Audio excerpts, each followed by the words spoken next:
Hello, this is Matt from tracyandmatt.co.uk, and here we are with the Sony Xperia U. We're going to do a quick unboxing video for you before we do our full review. First of all, the box design has changed somewhat since it's just become Sony rather than Sony Ericsson, and so this is a little bit more unusual in terms of the box design for those of you who are interested in such things.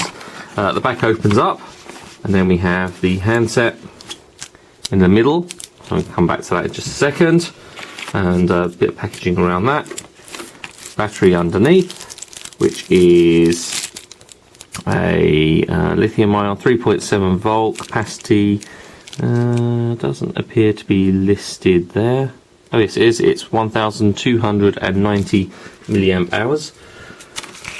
We then have a screen protector and a little cover, a little screen cleaner there, so you clean the screen before you put the screen protector on, and a little card that helps apply it without any bubbles. We then have some manuals, startup guide, SAR information, and a little addendum there to the manual. What else do we have? We have a different cover for the bottom, so the bottom area pops off. We'll take a look at that in a second.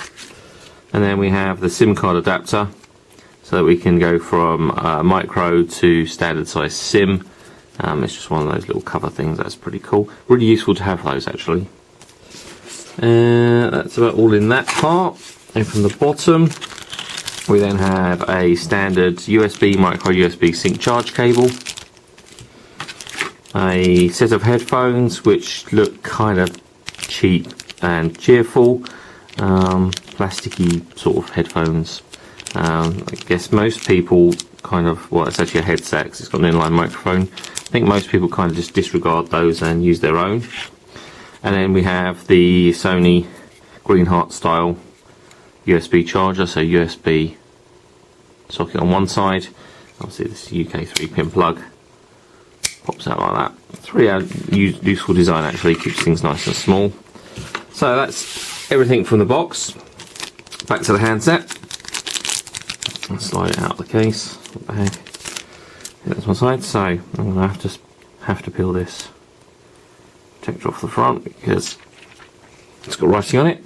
So on the front we have a 3.5-inch display, which is 480 by 854 pixels. Sony Sony Ericsson at the time did seem to enjoy the 854 by 480 or 480 by 854 versus the 480 by 800. So we've got a little bit more resolution in the vertical. So that's a capacitive touchscreen, and it's fairly high res considering the size, 3.5 inch to get 854 pixels in there. That's kind of cool. Forward facing camera and the actual speaker there. There's a series of sensors and an LED there, so there's an LED and a series of sensors which you probably aren't easily going to be able to make out on the video, but they're just there, so ambient light and proximity sensors in there at the bottom. Top rather. Below that we have touch sensitive screen buttons, capacitive touch screen, capacitive buttons rather, below, back, home and search. And then we have this transparent bit at the bottom, which we first saw on one of the other Xperia handsets just recently. I think that was the Xperia S. And so yeah, that's kind of a funky little feature there. The bottom does just pop off. I can just do so. Pops off like so.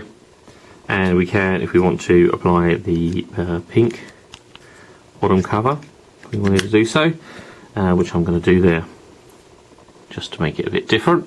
Loudspeaker, microphone on the bottom, and an eyelet if we want to actually connect a phone charm or a lanyard.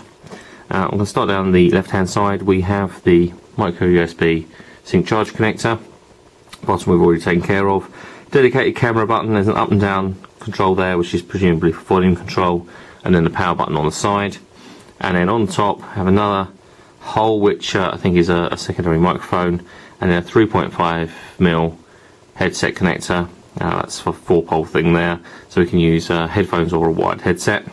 On the back, 5 megapixel autofocus camera, LED flash, and then the loudspeaker grill, and then the little logo on the back. Now we need to pop the back cover off in order to get inside, which just slides up like so.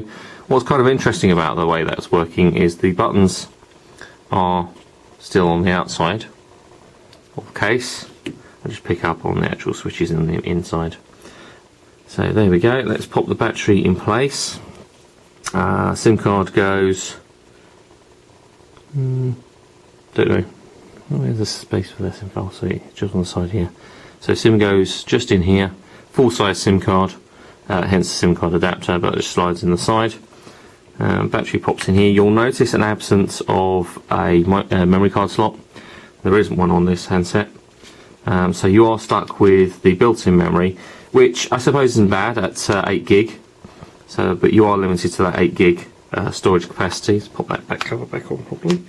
So you are limited to the 8 gig internal storage capacity, which isn't terrible.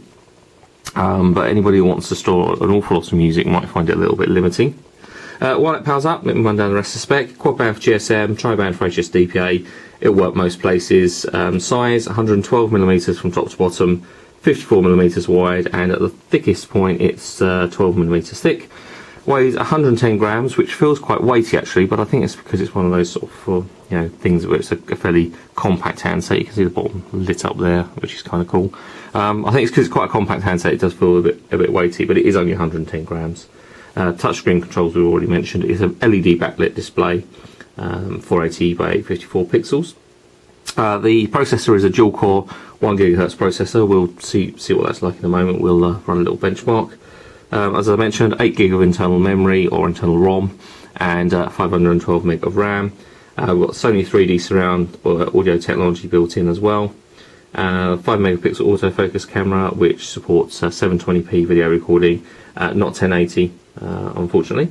In terms of other stuff, built-in Wi-Fi at 802.11b GNN standards, Bluetooth as you probably expect, micro USB on the side, supports Bluetooth 2.0. Maps and all that kind of stuff. It's pretty straightforward in terms of all the other bits and pieces. It's much as you would expect. The only thing that's kind of a little bit of a surprise, perhaps a disappointment, many would say, is that it's Android 2.3 Gingerbread rather than Ice Cream Sandwich. There is a promise of an upgrade to Ice Cream Sandwich imminently. But it's a bit of a disappointment that's not already on there. I think some people found, certainly with other handsets from Sony Ericsson, particularly the earlier Xperias, they didn't get their upgrades timely, so that perhaps may put people off. Anyway, let's take a look by doing an unlock. And we start here at the home screen. We've got the Timescape user interface on here, as on previous handsets. So starting here, we have the Google search, voice search, time, and underneath we have Media Market. We have the launcher, which we'll come back to in a moment, messaging and phone. We can swipe across. We've got music videos, we have the media player, we have a video widget there in the middle, which has a selection of sort of media there. Video unlimited, music unlimited, and track ID.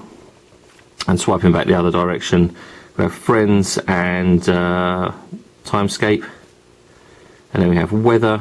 We have this setting control, which is kind of handy, which allows us to change things like backlight on and off, or varying brightness, sound, GPS on, which we're going to turn on right now, Wi-Fi we're going to turn on in just a second, airplane mode, hotspot and roaming, data synchronization. I'm going to turn that Wi-Fi on, and hopefully in a moment it's going to pop up and tell me that it's found a Wi-Fi network.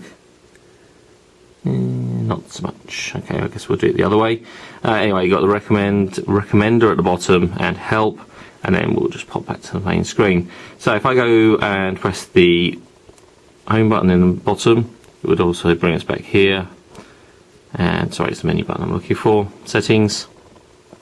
And we'll go to wireless networks and Wi-Fi settings, and we'll join a Wi-Fi network. So bear with me a second.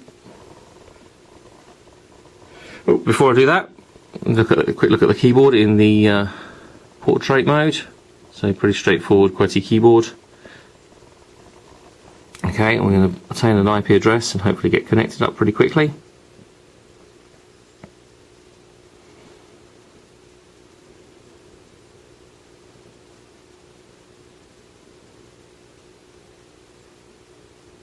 Okay, and there we are connected. Took a little longer than I would have expected, but there we go, we're connected nevertheless. So now we're in there, we can, well, we're going to take a look in here. at the installed applications. Pretty straightforward stuff on this bit with the Music Unlimited. We'll take a look at the browser while we're in here,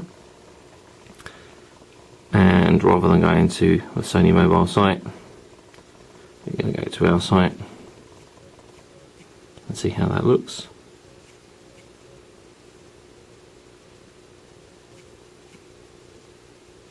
Very slow to see if there's a point at which it will actually come up with a suggestion.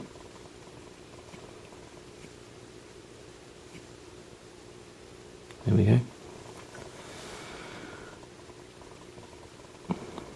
Should mention, obviously, we're using broadband and Wi-Fi, not using the SIM card, so it seems a little slow. That could very well be our internet connection here, so don't read too much into that.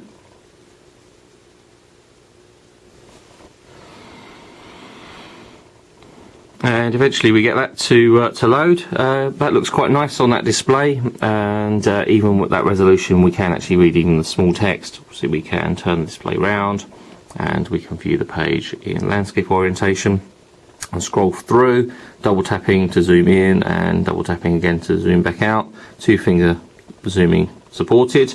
It's pretty straightforward. The display and the brightness is pretty good. We could probably turn up the display brightness if you wanted to, but the colour reproduction and actual detail in there is not bad at all. So not a bad actual display on there, so that's pretty good. Swiping across, we've got the Video Unlimited there, Gmail, Google Talk, navigation, track ID, videos, WhatsApp pre-installed, downloads, and a few other bits in there. 3D camera, that's interesting. So I guess we take multiple shots to create a 3D image. Got Neo Reader and YouTube. Just take a quick look at the YouTube client. Which one would expect to be pretty standard? Let's go look at our YouTube channel. And oh well, let's pick the Xperia Play. Seems a reasonable thing to do. Well, that buffered loaded very quickly. And there we go. We can play full screen around this way in HQ. Hello, this is Matt from Tracy. There we go. Even on there, the colour on the display is really quite good. Nice strong colours, very bright. And obviously underneath we've got variety of videos and comments and all that kind of stuff. It's a standard YouTube client, but it's very good. What else do we have in here?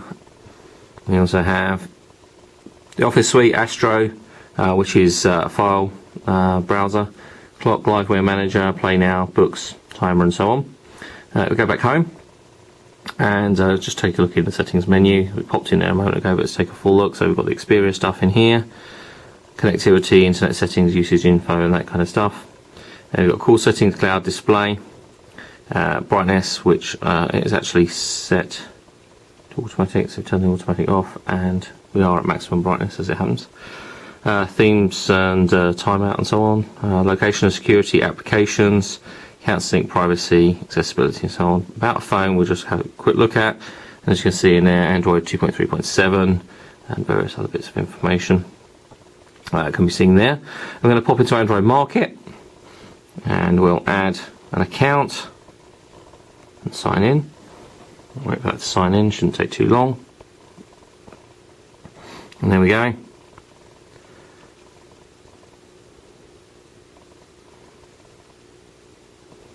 Set terms and conditions. Do a quick search for the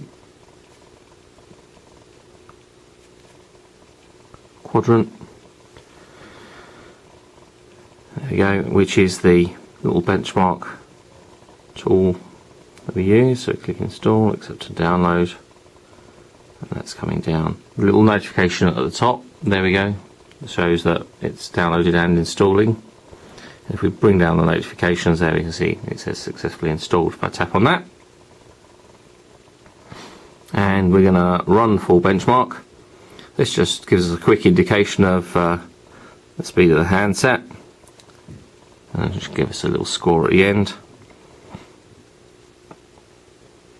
As I always seem to mention when we're doing the benchmark, Each time you run the benchmark, you will get a slightly different result. So when we do our reviews, we typically run the benchmark maybe 10 or 12 times and just kind of get an average in terms of what the score is, rather than just making a judgment based upon one run through. This seems to be taking longer than I would expect, but we're getting through them now. So CPU and memory done, I/O, 2D graphics could be the next one, which at least means that we see something on display. There we go, 2D graphics. And that's not doing too bad a job in 3D, between 40 and 60 frames a second. Going quite nicely.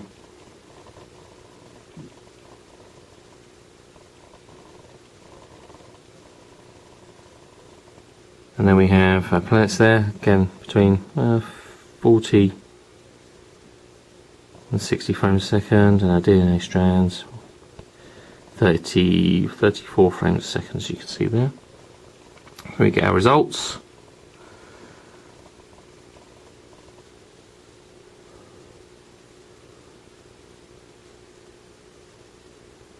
There we go, our device there, 2165.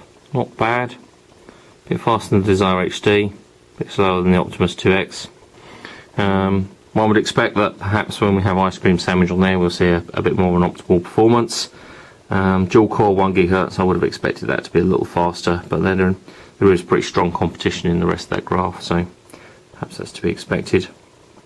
So let's go back home, see what other things it's telling me about. It's telling me about 7 updates at the top here, including upgrading the Android market to Google Play, which you won't do just at the moment. So quick look at the camera, just pushing the button at the side, turn it into camera mode automatically. Nope. Oh yes it does, there we go. So nothing very exciting here to take pictures of.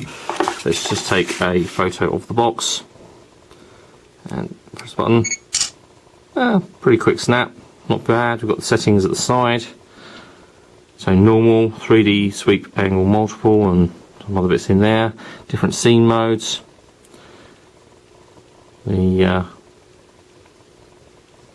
brightness control, flash control at the side as well. We can switch between movie and still mode, and that's about it really. And tap to select the focus on certain areas, and well, I can tell you, not that it's perhaps coming across quite so well in the video, or maybe it is. The pink here on the screen is quite a good match to the pink here on the box physically, and even with my eyes on the screen and on the box, that's a pretty good match as it happens. So that's pretty good, and even the blue is a reasonably good match. So colour reproduction is quite good on the camera. So snaps reasonably quickly. Not bad. Facial recognition, all that kind of stuff supported in there as well. So that's quite cool. So let's pop out. So that's a quick look at the Sony, I nearly said Sony Ericsson, Sony Xperia U. We'll have a full review for you over the next couple of weeks. This handset came from our friends over at 3, so this is actually a contract handset on the 3 network. But if you want it SIM free, you can pick them up from our friends over at Clove Technology at clove.co.uk. They're actually in stock at the moment as well. I guess we're going to be able to pick up different colours for the bottom as well at some point. So it comes with 2, obviously the black and the pink. I guess that's going to come up soon as well. But we'll have a full review for you over the next week or so. In the meantime, if you want to follow us on Twitter, it's twitter.com/TracyandMatt or facebook.com/TracyandMatt.co.uk. And if you want to ask me anything about this handset or any other things that we're doing at the moment, then you can do so. And I also must say thanks to everybody that's following us on Twitter. I'm really amazed that we've actually just gone over the 20,000 follower mark, so thanks very much if you're following us. That's fantastic. I'll be back soon with some more videos and reviews on TracyandMatt.co.uk. But for now, thanks for watching.